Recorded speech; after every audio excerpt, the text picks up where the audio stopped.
Hey, what's going on everybody? Mark Green here from diabetesdietguy.com or markgreennutrition.com. I'm a man of many websites and many names, but you can just call me Mark. Now at this point it would usually be the big flashy entrance scene, but I'm not very tech savvy, so welcome to the channel. Now today I wanted to give you 10 steps to weight loss, the blueprint.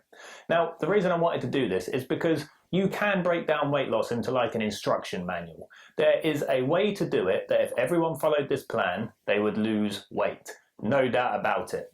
Now the problem is, and this is where I spend probably 90% of my job, is managing people, because whichever way you look at it, weight loss is a people's game. There'll always be a reason within the context of someone's life that they can't do it, or they have bad knees, or they have to have that certain food because it's social, or the grandkids come over.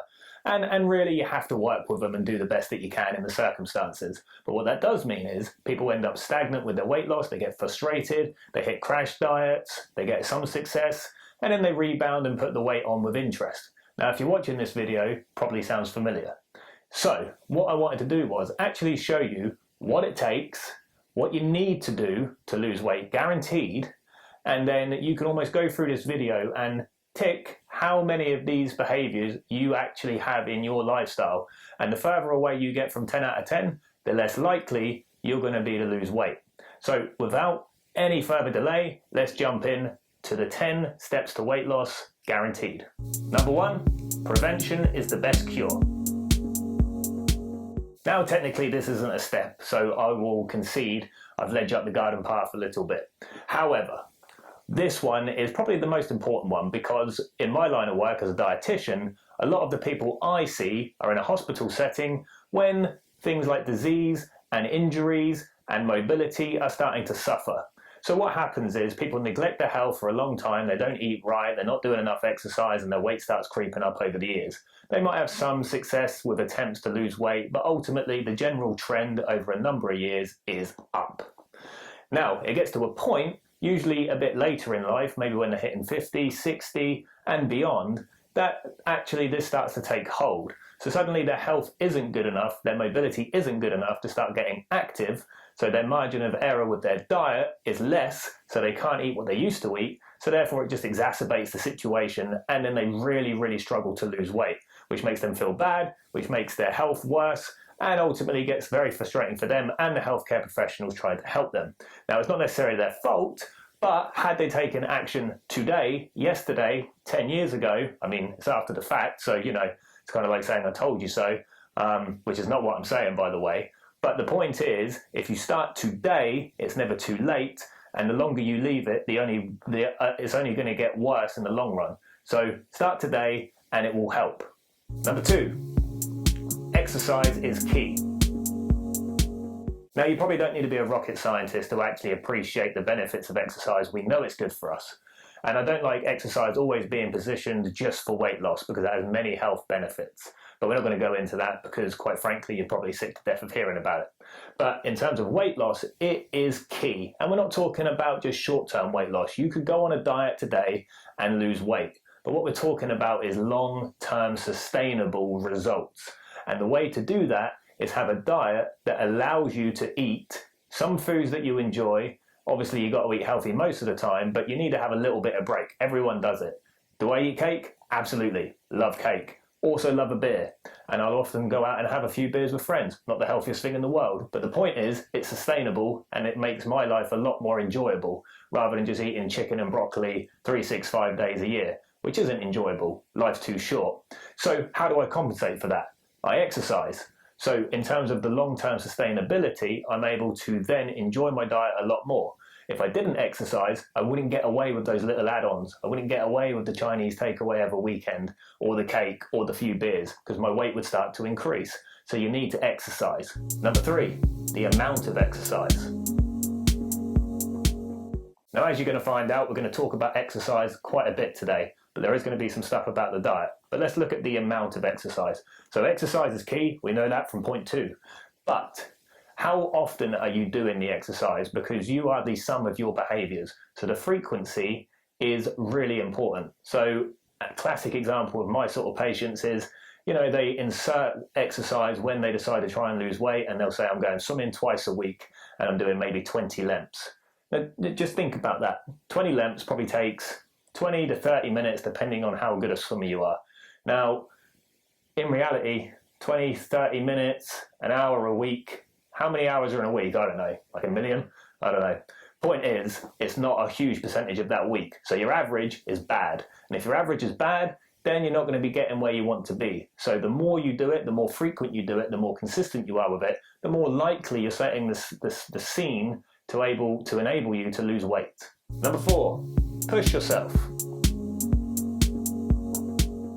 Now, understanding this one concept will really help you. The more intense that you do exercise, the shorter you have to do it for. The lower intense that you do it, the longer you're going to have to do it for. And it's this basic concept that people really need to tune into, because again, those patients that have left it for quite a long time into their 50s and 60s, you know, if you haven't been exercising for years, you're certainly not going to jump into a HIIT class or an ultra marathon. It's just not going to happen. So actually what it usually ends up being is walking, cycling, very low intensity activities. Now you think about it, you probably burn about 300, 250, 300 calories from an hour's walk. So that's not a lot. What's that? Mars bar and a half, maybe? 2 pints of beer? Less than 2 pints of beer. So you can see then that you have to accumulate an awful lot of this low intensity activity before it makes a dent. And actually I went to an obesity conference in January 2020, so currently this year, but it won't be if you're watching it next year or the year after. And what they said was that people need to be probably doing at least 15,000 steps a day to start initiating weight loss. That's like 12 kilometers a day.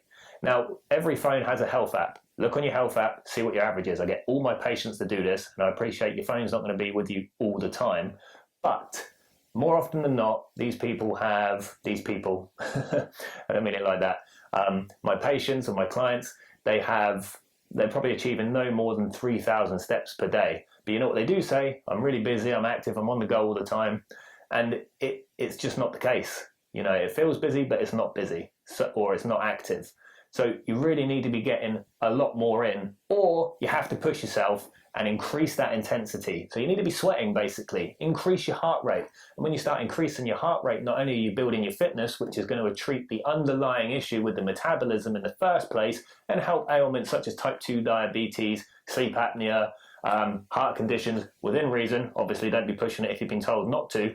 But these sort of metabolic conditions are going to get better because you're getting fitter, and also you're burning up calories. And after you finish the exercise, you're going to continue to burn calories because you've actually increased your intensity, and it takes a while for your body to set back down to baseline, whereas low intensity stuff just doesn't achieve that. This leads us into number 5, which is tuning into the calories you burn when you exercise. Now, like I said, walking is not going to burn a lot of calories, so you're going to have to walk quite a lot. And you can accumulate this over the day. You don't have to go out and do 45,000 steps in one go, and that's an awful lot. But even the 15,000 steps, you're not going to have to go and do that in one go. It's accumulated over a 24-hour period, how much activity you're getting in. Now, if you're talking more formal exercise, such as gym, weightlifting, stuff like that. Now, this is probably maybe for the younger cohort, but actually I see quite a few patients who will go to the gym, they might even get a personal trainer, and they'll start on weightlifting. They'll start on a weightlifting regimen. And they can't understand why they're not losing weight, because they're lifting weights. And again, maybe it ties in with the frequency. They'll do it maybe twice a week. But think about it like this, okay? So if you went to the gym and you're doing 3 sets of each exercise and you do 5 exercises, so how long is each set of exercise? So you're probably looking at what, 20 seconds per set? So if you're doing the chest press and you're pumping it out, it lasts about 20 seconds. Then you take some rest, then you go again. There are ways of making that more intense, like you can add in extra exercises, but from what I see and the experience of this type of person, they're not doing that. So then you rest for 2 minutes, then you go again. So actually, if you did 3 sets of that exercise, your accumulated total exercise for that group of exercises, those sets, is about 1 minute. Now, if you do 5 exercises in your session, your accumulated total exercise time is about 5 minutes. You might be in the gym for an hour, but you've only done 5 minutes of active work. Now, it's a different conversation about the afterburn and what intensity you're training at, etc., blah, blah, blah. Now, it's probably not for those hardcore bodybuilders, but the point is, if you're not controlling your diet strictly and only lifting weights, you're probably not going to see the weight loss that you're expecting. And, you know, if you jumped on the treadmill and ran at 20 kilometers an hour, which is kind of like Mo Farah pace for a marathon, really fast, you will fall off pretty quick. Even if you did that for 5 minutes straight, you still probably wouldn't even burn 100 calories, maybe just about, but you probably wouldn't. So that's constant movement as fast as you can go. So 5 minutes total exercise just lifting weights, what are you burning? Maybe 80 calories, 100 calories. There will be some afterburn because your muscles take a while to heal, but it's not great for just weight loss. So in reality, what you probably need to be doing is a combination of cardiovascular work and resistance training to get the best results. Number 6, dietary intake. Finally, we get on to diet. So we're done with exercise for the minute, so let's talk about the diet. Now, with this in particular, you know, diet and exercise is a game of averages. So what's your average? If you have a good average, then you're going to have good results. If you've got a bad average, you're going to have bad results. So think about it like this, all right? So I've just got some things here. So if you took 4 numbers, all right, and they were 2, 3, 4, your average at the moment is 3. But then my next number is 1 million. Then my average is about 250,000. So you're skewed by that last number there. So you can kind of apply that to the diet. If that's your calorie intake, then those other behaviours at the weekend or the odd one-offs that don't seem like a lot can really undo 5 days of good work, because you've gone so much over your calorie intake, but seemingly it doesn't seem like that because actually you've been good for the rest of the week. But it's much easier to overeat than it is to undereat, so you'll always overeat more than you're able to undereat by, and it skews your average. So don't think of your dietary intake necessarily as just day to day. I was good for 4 days this week, therefore, you know, freebies. It's really about what is all of your diet doing on average, and then your weight will reflect your average. And that also goes for exercise and tying in with those previous points that we spoke about. Number 7, eat low calorie foods most of the time. Now, I'm not a big fan of 100% dieting. You know, we sort of reserve that for the physique competitors and the fitness models, and even they won't be 100% of the time. They'll have some downtime. But this is a classic, again, with some of the patients I see, is that they're either on the diet or they're off the diet. So when they're on the diet, they're 100% on it, they have a slip, they feel bad, and then they fall off it entirely and just go to pot. When really what we're looking for is that long-term sustainability. So you want to be able to enjoy yourself a little bit. If people are going out for a meal as a social thing, you want to be able to go, have some pizza, enjoy yourself. Wipe the pizza on your face. I don't know. I don't care. Eat the stuff. It's nice. But that needs to be the one-off. In other words, most of the time you need to be eating foods that are conducive to losing weight. And if you're not eating foods that are conducive to losing weight, chances are you won't lose weight, particularly if you're not doing much activity. So focusing and basing the diet around low-calorie foods such as vegetables, chicken breast, turkey breast, fish, eggs. Nuts are quite high calorie, but they're quite healthy. Portion control them.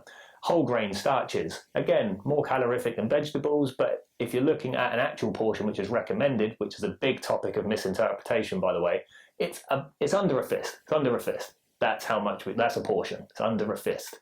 So we want that on your plate of good quality carbohydrates like brown rice, brown pasta, whole meals, sweet potato, new potatoes, porridge oats, stuff like that.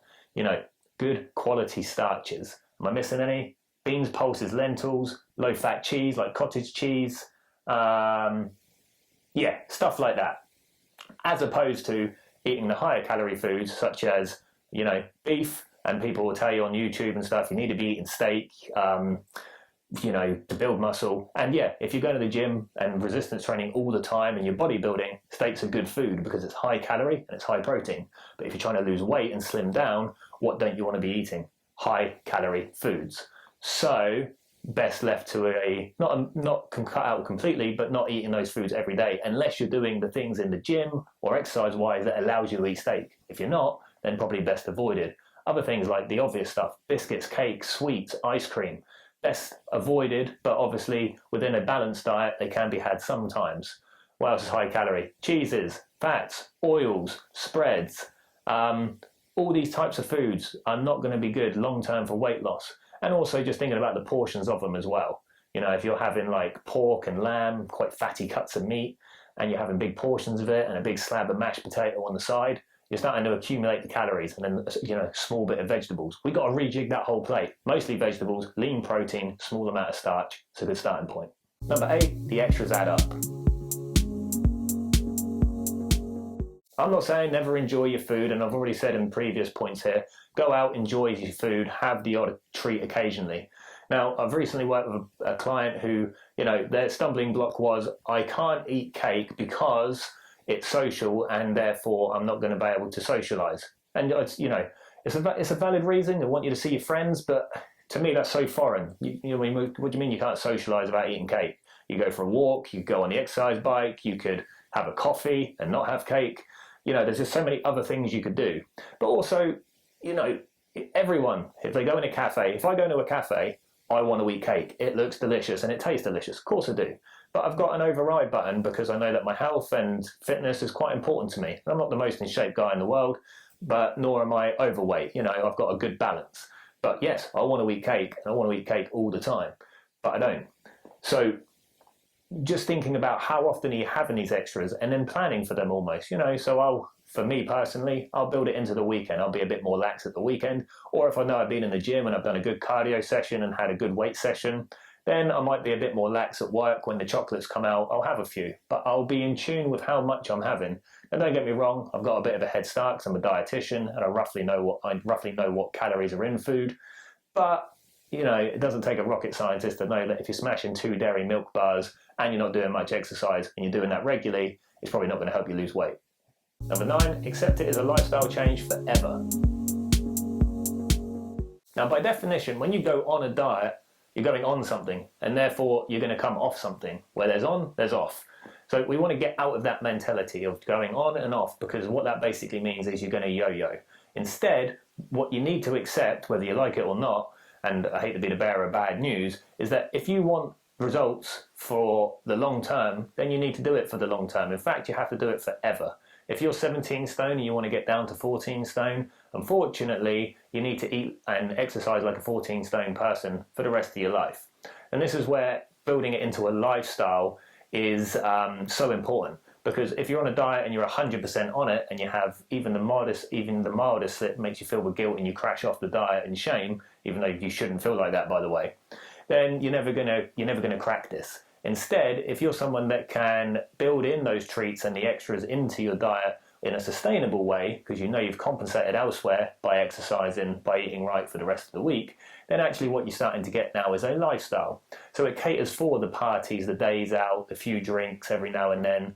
And suddenly what starts to happen is you can enjoy your diet and also still get to where you want to be. Literally, you can have your cake and eat it, but without overdoing it. Otherwise, you're going to start to see the opposite result, which is weight gain. And number 10, it's all connected.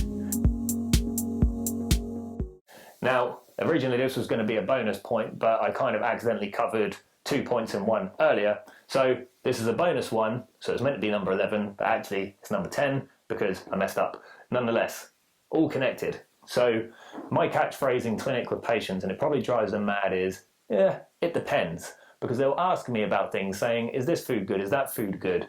Oh, that's good for weight loss, isn't it? And you're kind of like, yeah, but it depends. Because let's say, for example, someone says, broccoli's good for weight loss, isn't it? Yeah, it probably is. It's low calorie. But someone else might say, protein's good for weight loss, isn't it? And you're like, yeah, it is. But of course, then with the protein intake needs to come the exercise and the resistance training to utilize that protein. Or they'll say carbs are bad, aren't they? And you go, well, not really. You know, they're full of fiber. They've got a lot of nutrition in them. Some carbs are bad. White carbs like white bread, white pasta, white rice, they're quite highly processed. They lose a lot of their nutrition. But the brown stuff and the whole grains and the whole meals are actually quite good for you. And again, a good source of fiber. Now, another question is, what portion are you having of them? Because we notoriously overeat them. And also how much activity you're doing. Because someone like Cristiano Ronaldo eats carbs, but he's ripped. But should he not be doing exercise and be a professional footballer, if he had the same diet, he probably wouldn't look like that. So it depends. It depends on what you're doing, how active are you being, how much intensity you're putting into that activity. How often are you doing it? All these points that we just spoke about. So really, you need to almost work backwards. How active am I? And therefore, based on that, and how active am I and what type of intensity and how frequent am I doing it, then we can wrap that up into a nice little bundle. And then based on that, we can start to reverse engineer, well, what can you eat then? And that's kind of what I do with my patients and my clients, because then we can start to see where we come in with the diet. Now, I don't give prescriptive diets because that doesn't work either. But it's more then about trying to build the lifestyle habits based on what they're doing that will then, in the context of their own life, lead to success.